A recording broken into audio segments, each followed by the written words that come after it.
Good afternoon and welcome to Gender Speaker Live Show. It's Thursday, 17th, day 17 of my show, and we're talking today about inclusion and belonging in the workplace.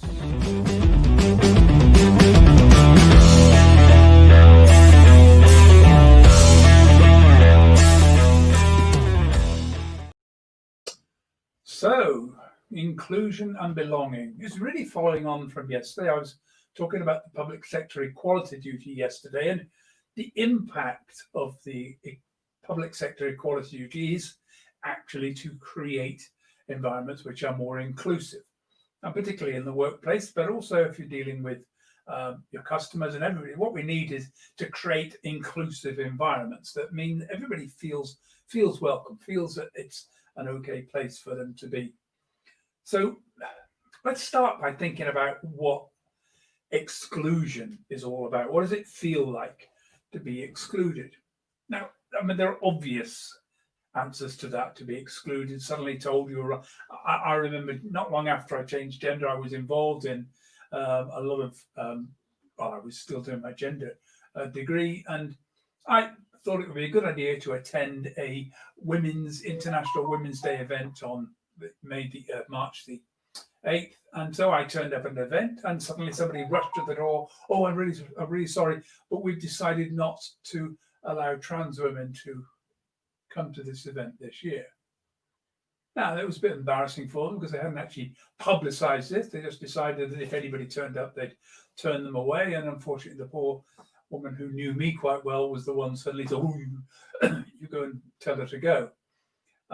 In fact, they said, "Well, just sit quietly and just don't speak or say anything." And it was a very uncomfortable feeling that I was there for the evening. And I thought I was going to be there to enjoy an evening looking at issues around the way in which women are mistreated. And, having transitioned a couple of years previously, I was now beginning to experience that level of mistreatment, that level of discrimination, because I was being treated as a woman. And very often the discrimination I was feeling wasn't because I was trans. It was because I was now treated as female. In fact, I'm listening to a whole book at the moment called Women Don't Ask.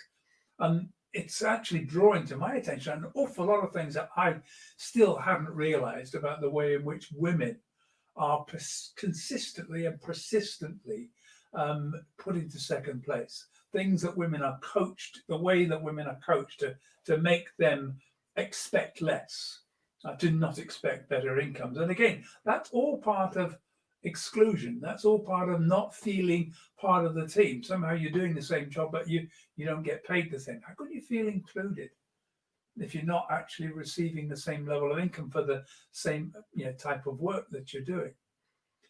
Now, if you read the little blurb that I promoted this with tonight, I sat down at a desk and somebody said, "Oh, how was your weekend?" And it's just an ordinary communal garden question. It's the kind of thing that people say to each other just to be friendly at work. How was the weekend? Well, what had happened that weekend is, this is a couple of years back, I'd driven up to London, parked my car in a beautiful 4-star hotel right next to Tower Bridge, in London, overlooking the Thames. Gone up to my room. Now, this was before I transitioned, so I was still living as a man. So I'd arrived as a man, went into my room, got out a beautiful dress, spent about 3 hours putting on fabulous makeup, a wig had been just, properly set for me, some 4-inch heel shoes. Yeah, okay, I scrubbed up well. Can still do that, but actually I looked pretty good, if I say so myself. And in fact, when I got out to go to the taxi, I got a couple of wolf whistles that confirmed, I was hot. I was looking really good, and I went to the Way Out Club. Probably never heard of the Way Out Club. It's one of the top transgender nightclubs in London, right in the city of London, and right down in the depths of the basement of a large organisation. But in there, a fabulous night with lots of trans women all dressed up. Quite a few guys who really like trans women there to flirt with. And I had a night of dancing and flirting and drinking and having a good time. And some of it I'll just keep for for my private remembrance. But it was a fabulous night. It was the first time I'd been to this club, and I was quite scared the whole time, and so it was one of those really energetic. But it had been amazing. I desperately wanted to tell somebody about it, but there wasn't anyone. There was nobody I could actually share that experience with. Nobody who would understand that experience and actually get just how amazing that had been as a weekend. And when somebody asked me, how was the weekend? I just said, oh, yeah, I was okay. And then the pub and had a few drinks with some friends. I couldn't share that, but it's not just me. You see, I know lots of gay people who also say they've had the same problem. Yeah, what did you do over the weekend? Well, they can't tell them exactly what they did over the weekend because that would out them. It's the Christmas do. Bring your partner. But they can't bring their partner because that would out them. And this is the problem. This is exclusion. This is what exclusion feels like.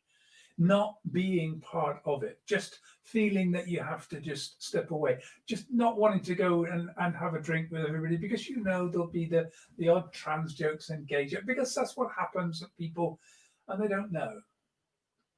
And that feels like exclusion. Even having a trans child or having a trans partner and getting into a meeting where people start to talk about it. Let's just have a look at a few thoughts, because I've got my slides all together again here, so we'll just have a quick look at some slides. And this is basically the sort of thing that we're looking at, because this is about, we're talking today about inclusion. What does it feel like to be included? Let me just hide a few things here so we're not overdoing it. And let's get on with go on, hide. And we'll get the slides up. There we are. So this is the basic rule, but remember that everything in equality and diversity is driven by human rights. The human rights legislation, the Human Rights Act, the Human Rights Charter. These are the things that drive equality and diversity. Everything comes back to this, and this is the fundamental principle of human rights. Treat everyone with dignity and respect. Easy, you think? No, it's not. It sounds like an easy thing. Yeah, I do that. I can treat everyone with dignity and respect. Can you? Everyone. No exceptions. I'm not going to go into this today. I will be dealing with that. I'm going to do with human rights on one of these shows. But think about that. Everyone. Can you treat everyone with dignity and respect? Yeah. But certainly in terms of people, someone who's gay, someone who's lesbian, someone who's Muslim, someone who's black, we need to treat everyone with the same level of dignity and respect, whoever they are. Now, I'm not going to go into sort of what behaviours people might have done which actually make them difficult to give dignity and respect to, but just ordinary people, just for being who they are, we need to treat them with dignity and respect. Now, I talked about harassment a couple of days ago, and we were looking at the Equality Act, and I just want to remind you there, because harassment's the big issue. This is what creates an environment of exclusion very, very often, and we're not with.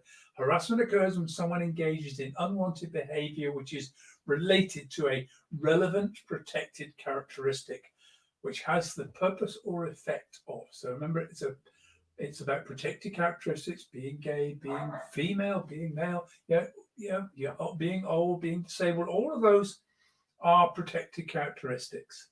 So it's where someone does something related, unwanted behavior related to that protected characteristic. And that can be all sorts of things. So violating a person's dignity or creating an intimidating, hostile, degrading, humiliating, or offensive environment for that person. So having a bit of a laugh and telling some jokes, banter, that's what it is, and it's just banter. No, it's not. It's not just banter. It's designed to be provocative. It's designed to be uncomfortable. And it will be uncomfortable. If you make gay jokes or racist jokes or Muslim religious jokes at the expense of people, then you're going to upset someone, because there's somebody there who has a friend or has a daughter, has a son or a mother or parents or somebody, or may even be gay or lesbian or trans or Muslim or of a different mixed race or whatever, people don't know about it. They don't realize, they don't understand. So they tell the jokes and they don't get that they're offending people. And that creates an environment where people don't want to be there. It's an exclusive environment. So if you want to create inclusion, you have to basically avoid behaviors and actions which create exclusion. And that's the real key to it. Inclusion is about welcoming people, making people feel good. Think about this. Would you tell this kind of jokes if it was, if your best friend was there? You probably wouldn't. But so an inclusive workplace means that all staff feel supported. Yeah, if there's a problem, they're going to be looked after. If they've got a child that's sick, nobody says, "Oh my God, no, we need you here." Yeah, you want to be in an environment where people think that your child's sick. Go deal with your child. That's fine. But we'll catch up. We'll deal with it. We'll cover. We'll support. We'll get this. All staff need to feel supported. They need to feel that they're part of a team, and that's that sense of belonging, isn't it? The sense you get from if you're in a good family group, the sense that you want to feel that you are supported. It means making sure that there's appropriate training all the time for staff in all sorts of diverse areas. People need to understand the implications. I really, really did not understand anything to do with Islam. Now, when I was at university, there were quite a few Muslim students there, and I saw some behaviors and actions going on that I didn't understand and didn't get. And some I really, really didn't agree with, and I won't go there.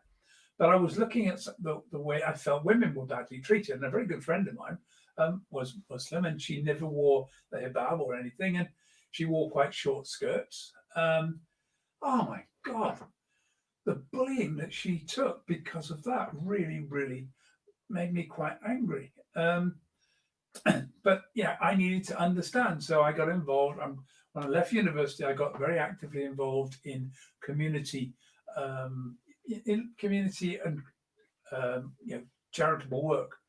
And I was on the board of a Yorkshire community project that went across the whole of Yorkshire, which involved various different people who'd applied to become part of this panel and this program. And 2 or 3 of those were Muslim. And I spent time getting to know and getting to understand them and why they believe the way they do. Now, I would never. It's not a religion I would want to support. Very few religions I do like, but that's just me. But I understand now. I understand a lot more about the way they are, and I don't prejudge and make judgments about the way things are going on unless what I see is exclusionary behaviour. So training, no barriers to recruitment. We shouldn't even be asking on an application form. We shouldn't even be asking what someone's gender is. Why does it matter? Why on earth does it matter whether somebody's male or female or non-binary or whatever? If they can do the job, they can do the job, and their gender should not have any bearing on it. So like many issues now, and you'll notice that when you make application forms for jobs, lots of times now information is put onto a monitoring form, but it's actually not part of the application form. So I've sat on lots of recruitment panels. I don't see what someone's race is. I don't see information about their gender. We don't see all sorts of information that's to do with diversity is kept in a monitoring form primarily to just simply identify what's going on. And very often there's no name. In fact, there shouldn't be any names put on the monitoring forms. They should be completely separate. Now, that said, it's hugely difficult to complete an application form which giving away your gender. A period of 5 or 6 years while not in employment. Looking after children. It's a bit of a giveaway, isn't it? I went to the Corsham Secondary School for boys. That's a bit of a giveaway about who I am. So can you see there are lots of ways in which you get. So there should be no barriers to recruitment. Information that's not necessary, information that gives away bits that might be the basis for someone to be biased or discriminate, that should be eliminated. Positive action. it actually helps to make an environment more inclusive if I see that there is actually positive action, that the organization is actively trying and seeking to include, to make the staff a more inclusive group of people, a more diverse group of people. It's got disabled people, they've got blind people, they've got people from different religions and different genders. If I see that, then I know that we've got a much more inclusive environment. Whereas if you walk into an environment, it's all white middle class, you think, oh right, okay. To me, feels a lot less inclusive if I know that it's very, very biased. A workable harassment policy. And by that I mean simple, if somebody harasses you, and that can be just simple, a sexist joke, sexist remarks being made, comments, a little picture of a trans, a drag queen popped up on the notice board. That's the sort of thing that's happened to me. If that is just left and let to go, then that's creating an exclusionary environment. That's actually people making a joke at my expense, bit of a laugh about me, makes me feel that I don't want to be there. Involve all staff in equality and diversity initiatives, and that's really important. Get it. Don't just make it something that's only the diverse people do, because that's another thing I've seen.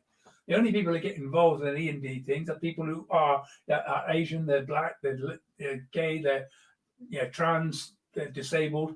All the straight white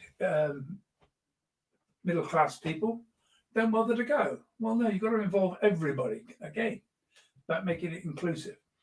And inclusive social events. And again, you've got to be a little bit careful here, inviting partners along. I need to be very comfortable that if I come along with that people aren't going to be uncomfortable about who my partner is. That gay people, lesbian women need to be able to come along with their partner and feel very comfortable that isn't going to create a sense of discomfort. So, trans inclusion specifically. There are a couple of things that are specific there that might be helpful. Trans and non-binary awareness training is really, really important because most people haven't met trans people. There aren't that many of us. Okay, we're less than, in total, it's about 1% of society. But the reality is that the visible portion of trans people is a fraction of that. There's probably 40,000 people in the UK who are visibly transgender, and even the ones who are visibly transgender very quickly disappear, because if you transition and pass, that is, you look like the gender you have now acquired, you were male but now you're female, and you look female in all senses. Your voice is been worked on, or it was never really deep, or you've transitioned from female to male, you've taken the hormones, you've got a beard, your hair's gone a bit bald, a nice deep voice. People aren't going to look and think, oh my God, trans person. They just see the man or the woman. So trans and non-binary awareness training is important because we tend not to see trans people, and a lot of people are not quite sure how to deal with it. Able to come out on the job, that's really, really important. If I at a job and I'm transgender, but I think I really need to deal with this and actually come out, but I'm terrified to go and talk to anybody and explain what's going to happen. That's not an inclusive environment. That's not going to be a place where I can stay. That's not going to be a place where I can give my best and give my talents. Once I have transitioned, I want to see that I remain valued, continue training, that I'm still treated as a valued employee, as a valued member of the team after I transitioned, when I'm now male and I'm now female as a result of that transition. Active buddying is a really good thing. And I used to run a social enterprise, and we had a lot of trans women arrive there. And I hadn't really got it because I'd never had much of it. Well, when I thought about it, I had a problem. I was terrified when I first used to go shopping for women's clothes, because women can shop everywhere for clothes, men's clothes, or whatever. Nobody worries about that because that's what women are allowed. It's like women are allowed to do that. Women are almost expected to. It's part of the territory. But men, well, Christmas and Valentine's Day is about the only times you're supposed to be wandering around looking at women's underwear. So if I want to go and buy clothes and buy things for myself, and how do I try those on? I'm going to have to buy them, say, oh, it's for a girlfriend, or it's for the whole thing doesn't make sense. And of course, the shop assistant knows because she's seeing trans people, mostly she's seeing trans people there a lot of the time and knowing that they're buying for themselves. So we used to make sure that when trans women came in, particularly when we're in that process of transition, they're just beginning to come out there, maybe starting to cross dress, and they come across and they haven't really got this right. You look at the clothes that looks like clothes their mother threw out. Actually, it was clothes their mother threw out. That's how the only way they could get a hold of them. So we take them shopping. Yeah, take them out down to the shops, and particularly if we've got women at the centre would be happy to do that. They would actually take these trans women on a shopping expedition, let them go and buy some clothes, try things on, and feel part of. Yeah, it was a girly shopping trip, and that was cool, and it worked very well. I'm sorry if that sounded a little bit sexist. It wasn't intended to be. That's just what it is. It's just going out with the girls and having a shopping day. It doesn't happen. We didn't grow up with that. We grew up as boys, so we never got that whole experience. So sometimes that's what people need. And trans men, it's going down the pub and having a drink with the lads. That's not an experience that they've had. So if you can do that active buddying, helping encourage and helping develop people, helping people just to come to terms with what it means to be the other gender, because it is still very different. One day it'll get less different, but at the moment it still is. Support for health and welfare. Well, obviously, not all trans people go through surgery and everything else, but some do. And those that do need support and help. It's pretty brutal surgery. Understanding is needed. Help, basically, in terms of the policies that allow them to be able to go to the meetings at the gender clinic and then surgery, etc. And confidentiality respected. Just too often, you walk into a bar and you see somebody suddenly lean over. Oh, that's the tranny. Yeah, I know there's not many of us, so it's a temptation to tell your friends that could lead to all sorts of problems, because you never know if you're talking to somebody who has a big problem with it. And finally, practical issues resolved quickly, like toilets. Toilets should never be a problem. We just want to comfortably go to the toilet, do our business, and sort things out. So we need to find a way to make sure that works. And that's an individual thing that needs to be sorted out, so that everybody is comfortable. So can you see these are the sorts of things that need to be thought about in terms of trying to make sure that we've got a very trans inclusive environment where people are actually able to work. So, let's get rid of that shared screen there. So I said that was what exclusion feels. What does it feel like to be included? Being part of the team, just being welcome, knowing that you can have just an ordinary day-to-day conversation. I don't want to feel trans when I go to work. I want to feel just like one of the team, part of the group. I don't want my gender to be an issue. It shouldn't be part of what's going on. So there we are. That's my thoughts for the day. I'm going to be back tomorrow, where we're going to be pursuing. We're looking this week. Whole week is looking at trans within the workplace and employment, and probably go into the weekend over that. So hope you've enjoyed today. Hope that's been useful and some thoughts for you. Hope you'll be able to make your workplace a little bit more trans inclusive, and I look forward to seeing you tomorrow.